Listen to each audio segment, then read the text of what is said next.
Hi, everybody. It's Neil Thompson, founder of Teach the Geek. And because this is Tuesday, this is something I'm going to start doing on Tuesdays called Teach the Geek Tuesday, where I'm going to just go over something that's on my mind and something that I think people can use.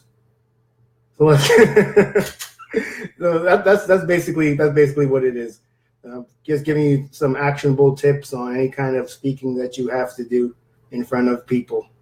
So I was thinking about this, and I've even written about this previously. It's really important that if you go through the trouble of preparing a speech, it's really helpful to make sure that, or try as best as you can to make sure that you have the people that are listening understand what you're talking about. And God knows I've been in situations where I've been listening to speeches and people didn't heed that advice. And I was just thinking to myself, I have no clue what this person is talking about at all. Let me just get on my phone real quick and check these emails.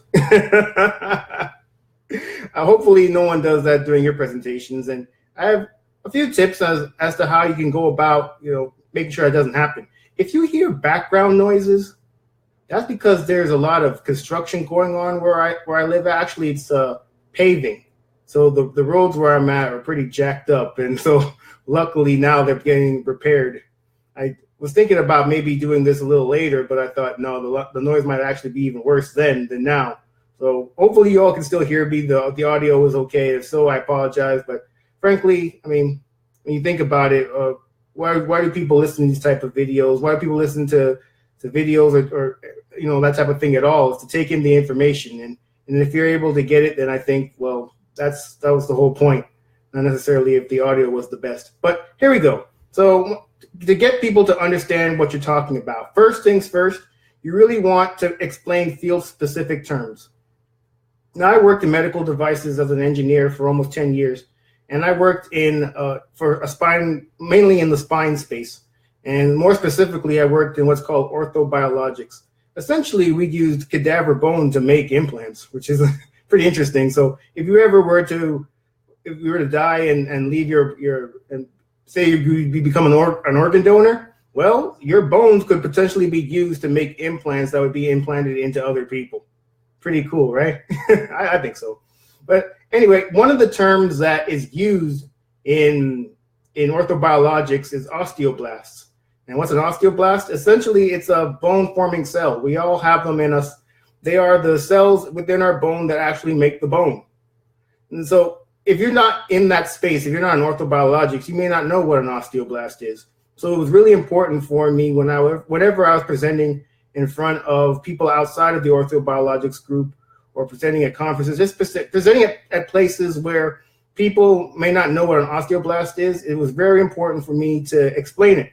And a good way to explain it is actually my tip number 2, using visuals. So in addition to just giving the definition of an osteoblast, it's really helpful if people see a picture, because a picture says 1,000 words. I think that's the saying, right? 1,000, 100. It says a lot of words. So whenever I was giving a presentation on osteoblasts, I'd always have a picture of it. And I found that just having that picture just made it more crystal in people's minds as to what I was talking about. So that's point number 2. And then the last point I have is actually, when your speech is finally done or your presentation is done, you need to be open to receiving feedback from the audience. Now, I know for some people that might be maybe a little sketchy is not the right word, but some people aren't the biggest fans of getting unsolicited feedback or feedback in general. But I highly suggest seeking out feedback. It's the only way you get better. I mean, we all have our blind spots, and we might have thought that we explain things perfectly, but if you were to get feedback from others, you might realize that, whoa, okay, maybe I didn't just explain these osteoblasts well enough. Maybe the picture I used wasn't as clear as I thought it was. So it's always a good idea to do that. And whenever I think about getting feedback from other people, I try to think about how can I make it as easy as possible for them to provide this feedback. So oftentimes, especially when I was at work, I would provide a questionnaire to people. Make it as short as you possibly can. People don't want to be answering a whole lot of questions with a lot of words. I mean, we're all busy professionals at work after all. And so just have a few questions. And what did I do well? What can I improve on? Just those type of questions, and your presentations will go they'll be a lot better because you took in the advice of others, and for your next presentations, you made it a lot better than it was.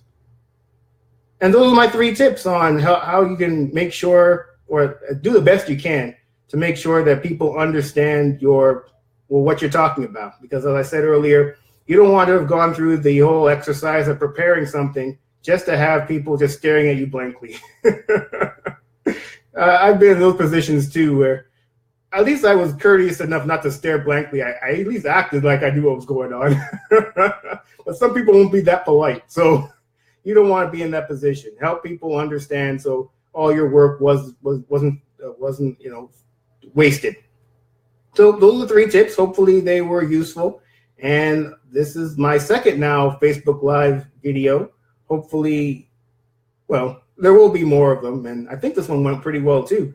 I didn't sweat yesterday, and I'm sweating very minimally today. So I guess, things are getting better. I believe maybe by my 100th or 200th episode or Facebook Live video, I won't be sweating at all. That'd be nice. I'll be completely dry.